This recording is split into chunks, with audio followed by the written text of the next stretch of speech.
மாடுபிடி வீரர்களால் பரிசோதனை கூடத்தில் இப்படி ஒரு பரபரப்பா? தடுப்புகளை உடைத்து உள்ளே நுழைய முயன்ற வீரர்கள். காவல்துறையினர் தடியடி எடுத்ததும் விருட்டென்று பறந்து சென்றதால் பரபரப்பு. பாலமேடு ஜல்லிக்கட்டு போட்டிக்கான மாடுபிடி வீரர்களுடைய மருத்துவ பரிசோதனை கூடம் காலையில 5:40 துவங்கி இருக்கு. துவங்கின சற்று நேரத்திலேயே அங்க இருக்கக்கூடிய மாடுபிடி வீரர்கள் தடுப்புகளை உடைச்சுக்கிட்டு உள்ள வர முயற்சி பண்ணிருக்காங்க. இதனால அங்க இருந்த தடுப்புகளுமே உடைஞ்சு போயிருக்கு. அதை தொடர்ந்து காவல்துறையினர் பார்த்த உடனே அங்க இருக்கிற மாடுபிடி வீரர்கள் திருச்சி ஓடி இருக்காங்க.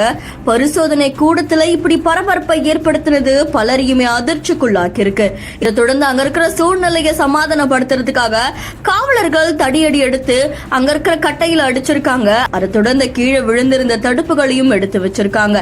இந்த காட்சிகள் சமூக வலைத்தளங்கள்ல வைரலா பரவிட்டு இருக்கு.